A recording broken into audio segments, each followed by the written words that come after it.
গণ অভ্যুত্থানে পতন হয়েছে শেখ হাসিনা সরকারের। এরপর থেকে বেকায়দায় আছেন দীর্ঘদিন সরকারের পায়রবি করা কর্মকর্তারা। প্রতিকূল পরিস্থিতিতে একে একে পদত্যাগ করছেন গুরুত্বপূর্ণ বিভিন্ন দপ্তর ও প্রতিষ্ঠানের শীর্ষ কর্মকর্তারা। শূন্য হওয়া এসব পদে দায়িত্ব পাচ্ছেন গত ১.৫ দশক ধরে নানাভাবে বঞ্চিতরা।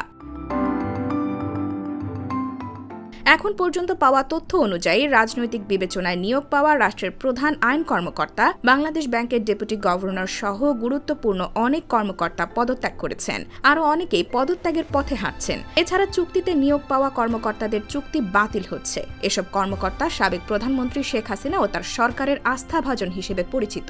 পদত্যাগ করে নিরাপদে থাকতে চান তারা। পদত্যাগের এই তালিকা দিন দিন বড় হবে বলে ধারণা করছেন কর্মকর্তারা। বিশ্লেষকরা বলছেন, আওয়ামী লীগ শাসনামলে পদোন্নতি ও পদায়নের স্বাভাবিক প্রক্রিয়া অনুসরণ না করায় আমলাতন্ত্রের কাঠামো ভেঙে চুরমার হয়ে গেছে। সুবিধাভোগীরা সব ক্ষেত্রেই অগ্রাধিকার পেয়েছেন। এখন সরকারের পতন ঘটায় তাদের সরে যেতে হচ্ছে। রাষ্ট্র ও প্রশাসনকে শক্তিশালী করতে তাদের জায়গায় সৎ, যোগ্য ও মেধাবী কর্মকর্তাদের গুরুত্বপূর্ণ দায়িত্ব দিতে হবে।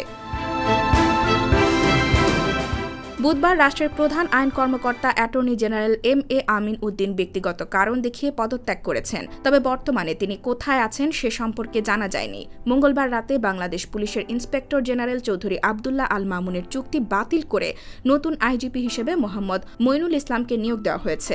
সাবেক আইজিপি আত্মগোপনে আছেন।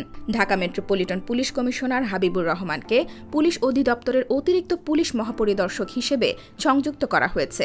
ডিএমপি কমিশনার হয়েছেন পুলিশের অপরাধ তদন্ত বিভাগের উপ পুলিশ মহাপরিদর্শক ডিআইজি মোহাম্মদ মাইনুল হাসান। বুধবার সকালে অফিস শুরু হওয়ার কিছুক্ষণ পরই বাংলাদেশ ব্যাংকে অস্থিরতা শুরু হয়। এ সময় গভর্নর আব্দুর রউফ তালুকদার উপস্থিত ছিলেন না। শেখ হাসিনার পদত্যাগের পর থেকে তিনি অফিস করেননি। কর্মকর্তা কর্মচারীদের চাপের মুখে বাংলাদেশ ব্যাংকের ডেপুটি গভর্নর কাজী সাইদুর রহমান সাদা কাগজে লিখিত দিয়ে পদত্যাগপত্র দেন। বাকি ডেপুটি গভর্নররাও পদত্যাগ করবেন বলে মৌখিকভাবে আশ্বাস দিয়েছেন। এ সময় ক্ষমা চেয়ে পালিয়ে যান কেন্দ্রীয় ব্যাংকের policy adviser Abu Farah Naser. IBTV USA, New York.